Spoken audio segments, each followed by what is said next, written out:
It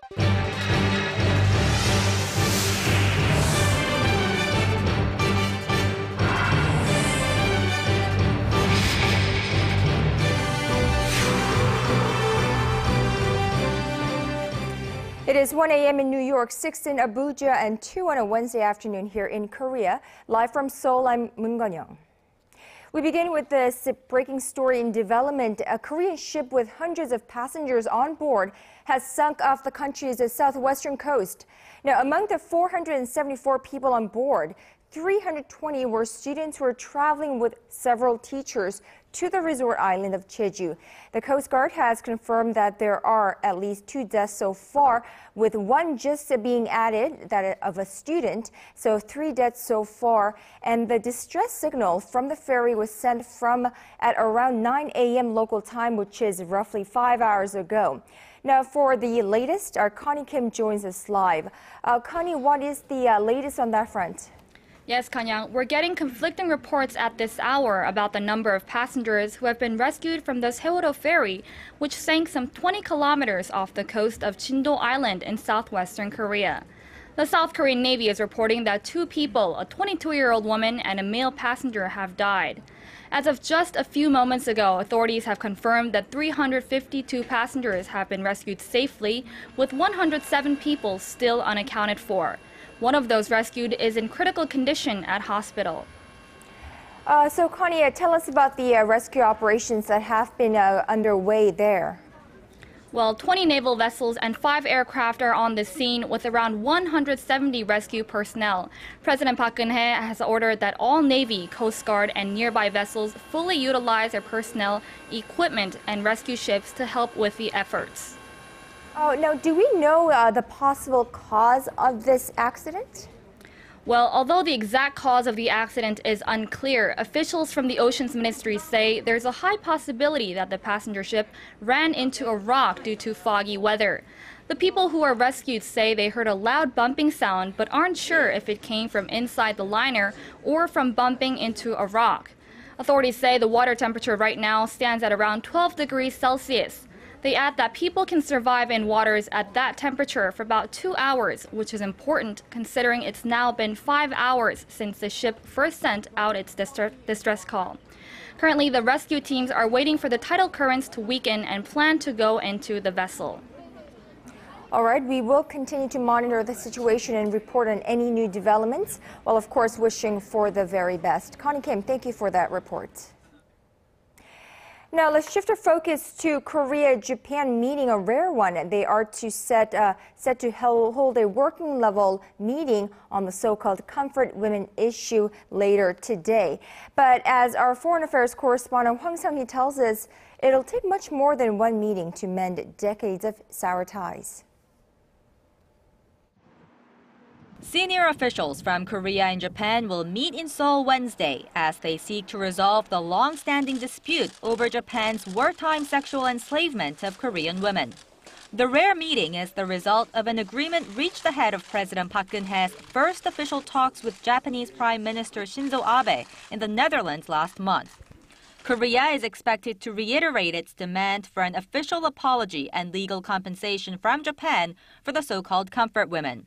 Tokyo claims the issue was settled through a 1965 treaty signed by the 2 neighbors when they normalized diplomatic ties. But a report by Kyodo News Agency Wednesday on a meeting between Japanese and Korean officials in Tokyo in February suggests a shift in Japan's attitude. At the meeting, Japan reportedly said it wants to resolve the comfort women issue before next year, which is the 50th anniversary of the 2 countries normalizing their diplomatic ties. The report also said the Japanese government is reviewing various humanitarian measures, including providing government support funds for the victims and an official apology by the Japanese ambassador to Korea. Tokyo is reportedly even mulling the possibility of issuing a letter to the comfort women under the prime minister's name. Around 200,000 women, mostly Korean, were forced to serve the Japanese army in comfort stations during the early 20th century. But most agree that just one round of talks will not be enough for the 2 neighbors to overcome decades of diplomatic tensions. Hwang Sang-hee, ARIRANG News. Meanwhile, high-level military officials from South Korea and the U.S. are in Washington for 2 days of meetings, which started on Tuesday. Now, aside from the North Korean threat, the two sides are trying to hammer out when and under what conditions Washington will hand over wartime operational control to Seoul. Kim Young-gil has more. South Korea and the U.S. opened a high-level military meeting at the Pentagon on Tuesday local time, with North Korea and pending alliance issues topping the agenda. The two-day integrated defense dialogue began with Seoul requesting for another delay in the transfer of wartime operational control from the U.S. to South Korea.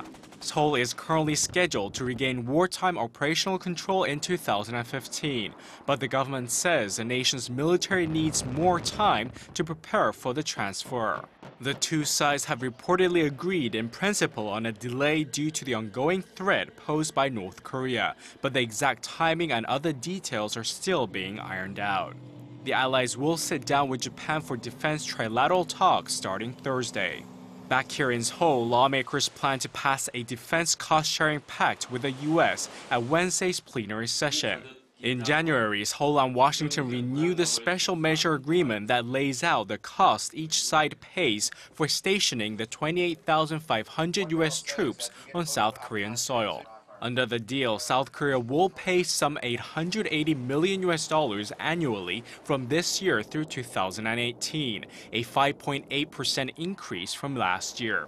Approval of the pact had been delayed, which sparked concerns that South Korean employees of U.S. Forces Korea would be forced to take unpaid leave and that affiliated firms would have to suspend operations. Kim Young-gil, ARIRANG News.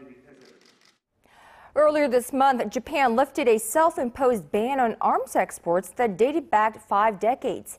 The Abe administration has been pushing to strengthen Japan's military capabilities, and potential buyers are already lining up to buy what the country has to offer. Song Ji-sun reports. A half-a-century-long ban on Japan's arms export has been lifted to help the nation beef up its weapons industry and self-defense capabilities. Japan's post-World War II constitution, drawn up in 1967, banned the country from waging war.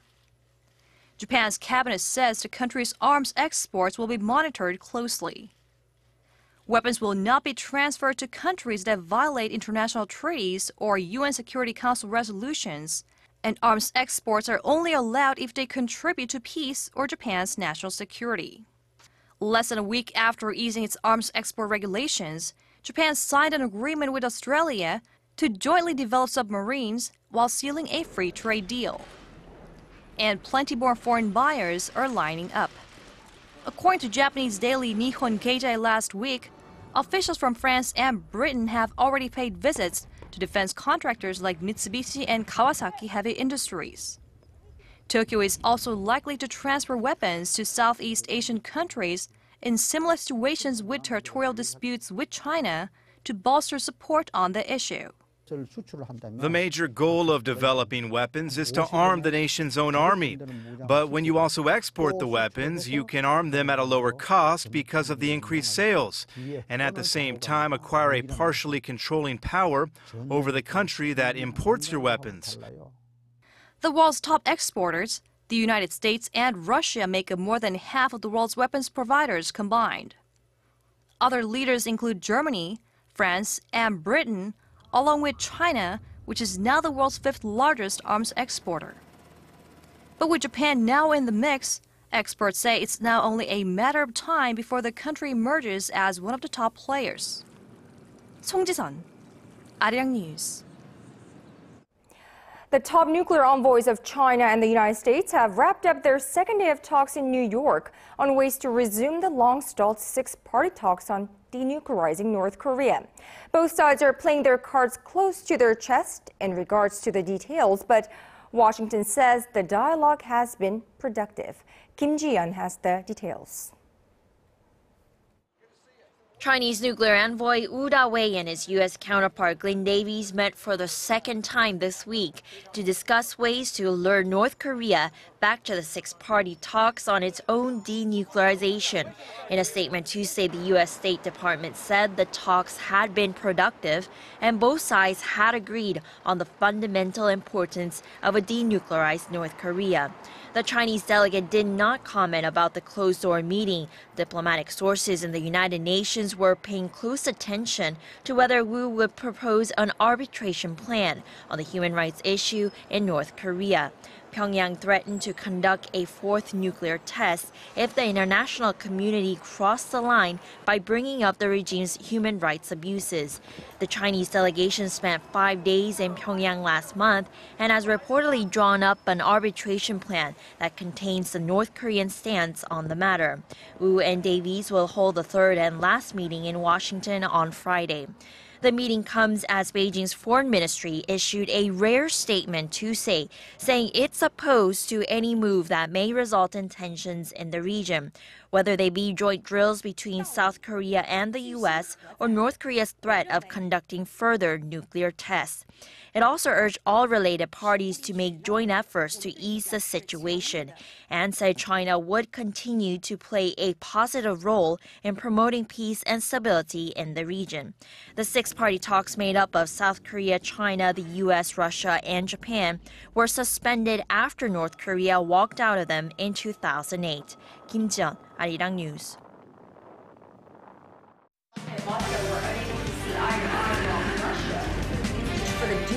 All of the day's important events close to home and around the world.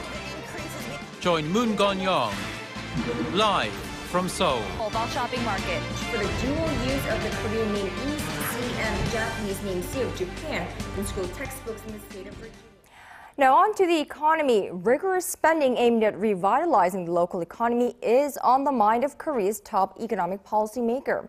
At a ministerial-level meeting Wednesday, Finance Minister Hyun Suk said the government will accelerate its rate of spending in the first half of the year. The government had originally planned to spend 55% of this year's budget allocated for the finance sector by June. But Hyun said more would be funneled into it in the second quarter, especially toward the country's small and mid-sized companies. The government executed 24% of the budget in the January to March period, noting that economic conditions in the investment and private sectors have not fully picked up. Hyun said the government would continue to monitor external uncertainties such as the slowdown in the Chinese economy. Korea's biggest companies say they are committed to hiring more women, but the data suggests otherwise. According to analysis of regulatory filings from Korea's top 20 companies, female workers accounted for just 17% of their workforce last year, up just 3 percentage points from a decade earlier. Now, at some companies like Samsung Electronics and LG Display, the ratio of female workers even dropped. Well, the data indicates that internet-based firms appear to be more apt to hire women than manufacturing companies. Speaking of jobs as a means of boosting employment, small and mid-sized Korean companies that create more full-time jobs will be exempt from an annual tax audit. The National Tax Service said Wednesday that the incentive will be for companies with revenue of less than $28 million and particularly for those hiring young people. The government on Tuesday also unveiled a set of other measures to tackle the nation's low youth employment rate, which stood at 39.7% last year, which is far below the OECD nation's average of 50%. Companies will have their benefits removed if there is any signs of tax evasion.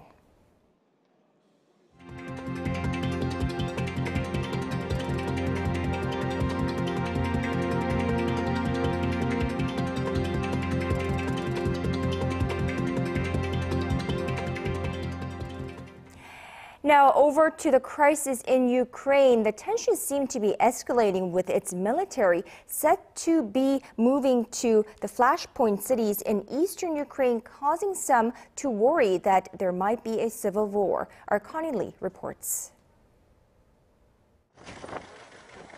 Heavy gunfire. and fighter jets were heard and seen swooping over an airfield in East Ukraine. Authorities say Ukrainian armed forces retook a military airfield from pro-Russian forces on Tuesday. It was the first formal military action by Ukraine against pro-Russian militants. The main purpose of these actions is to protect Ukrainian citizens to stop terrorism, crime, and attempts to tear apart our country. Witnesses say Ukrainian troops stepped out of military helicopters in a heavy pro-Russian area of Kramatorsk.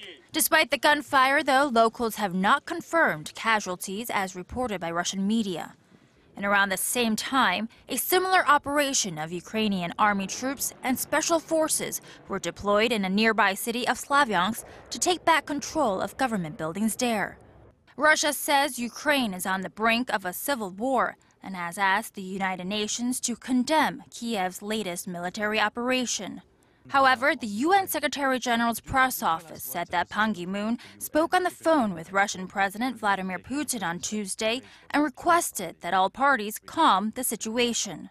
The Secretary-General is gravely concerned by the disturbances currently ongoing in eastern Ukraine. He has called on all parties to do their utmost to try to de-escalate the situation and avoid further violence. The U.S. also spoke out, saying Ukraine's government has a responsibility to respond to provocations in its country, but added that Washington was not considering sending arms to Kiev. Connie Lee, ARIRANG News. Now, on a much different note, Korea boasts a beautiful landscape full of majestic mountains, beautiful beaches, and scenic lands. But heavy workloads and other commitments keeps many of us here in the nation confined to our hometowns. To encourage people to get out and explore all that Korea has to offer, the government has designated a nationwide tourism week for the first time, and it's just around the corner. Our Shin Se-min has more. In a bid to boost the local tourism industry, the Ministry of Culture, Sports and Tourism has designated the first 11 days of May as National Travel and Tourism Week. But they can't do it alone. They'll be relying on more than 244 local governments and 1,100 tourism-related businesses to help out, many of which will be offering special discounts. They, along with other businesses, will be laying out the red carpet for domestic travelers. A total of 140 local festivals and exhibitions will be held over the 11-day period, while entry into national palaces, museums, and other sites will not only be free to the public, they'll stay open for extended hours. Agri-tourism programs and eco-tourism camps will also be held nationwide. To help people get around, transportation services including Korail will be offering discounted fares, and plane and bus services will be extended. The first Tourism Week system will take place twice a year, once in May and in September. Shin Se-min, ARIRANG News. Boston strong. It's the phrase the world became familiar with 1 year ago when twin bombings ripped through crowds gathered near the finish line of the Boston Marathon. 3 people died in the attack, and on Tuesday, the city rallied together to remember them and the scores of others that were injured. Kwon So-ah reports. On April 15, 2013, 2 bombs exploded at the finish line of the world-famous Boston Marathon, killing 3 and wounding 264 others. A year has now passed since that horrific day, and its survivors walked the final stretch of the marathon on a rainy Tuesday local time, along with dignitaries and scores of other people to remember the worst terror attack in the United States since 9/11. The event took place under high security, and police found suspicious bags at the scene, which they detonated in a precautionary measure. There is no evidence that the bags contained explosives. Earlier in the day, thousands of people gathered at an indoor anniversary where the message was, "Boston remains strong." You are Boston strong. We have never, ever, ever yielded to fear. I think of the lessons that we have learned and have had to relearn, that no milestone is too small to celebrate. Even walking into a non-handicapped bathroom stall for the first time doing a happy dance. Adrian Haslett-Davis, a dancer, lost her lower left leg in the bombings, but due to a high-tech prosthetic, she is back to dancing. There are many more remarkable stories of recovery like hers. However, the emotional damage remains in the form of anxiety, depression, and post-traumatic stress. But the survivors have one thing in common: they are thankful to be alive. Under heightened security, the next Boston Marathon will take place on April 22nd. 권소아, 아리랑 뉴스.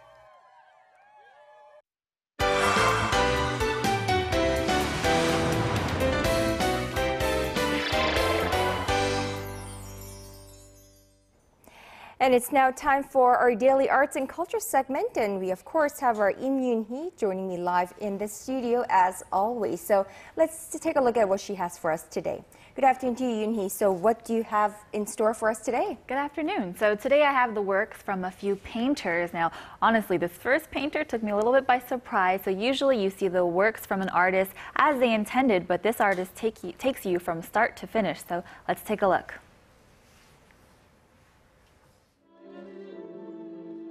It looks like a scene from a drama. Artist Nam Hong takes her work to the viewer, leading them behind the scenes as she creates her multifaceted masterpieces. It's a one-of-a-kind performance that includes dancing the tango, playing a chango, and painting using various different methods. Her bright, vivid colors decorate different surfaces, creating splattered works of art that create beauty in what would otherwise be interpreted as chaos.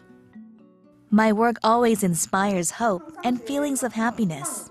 So many people stand in front of my drawings and become happy. As soon as I open my box of paints, I am filled with confidence and happiness. Another artist who takes potential of chaos and turns it into something beautiful is Chinese artist Yang Mao-wen. This is his first exhibition in Korea.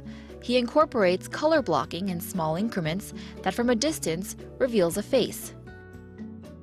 He uses his technique of color gradation and color blocking in many of his works, even in his rather interesting-looking egg-shaped statues. The sun is something we see and don't really have any feelings for, but it's always surrounding us, so by showing the relationship between color and temperature, you can see a different side. And sometimes artists just want to capture the beauty of everyday life. These artists recreate scenes from around the world, some recognized by their landmarks, and others, well, they're just pleasant to look at. Oh, you know, you are right. The first artist took me by surprise. If I saw correctly, I think the first artist looked to actually have images of what I thought were butterflies. Right, so it's a little bit confusing, especially with all, the splatters of the paint, but she does actually include some butterflies and some flowers in her works, and so all of these artists have different styles, but in the end, us as the viewers can see and interpret from these works, and, some of them do make you quite happy. Right, I mean, not all the news today is happy news. Of course, we have some concerning ones, but these art pieces really cheer people up, so that's on the, I suppose, the good end. All right, Yoon-hee, thank you so much for that uplifting report, and we will speak to you tomorrow. See you then.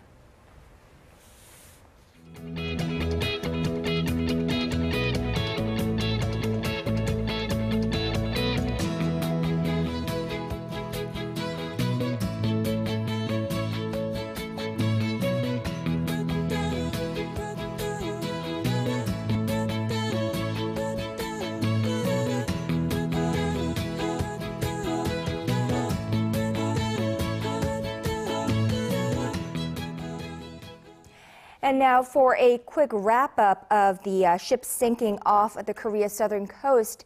Authorities have now confirmed that 3 people have died, while one included a 27-year-old employee on the ship, and the other one is a male and that hasn't been unidentified.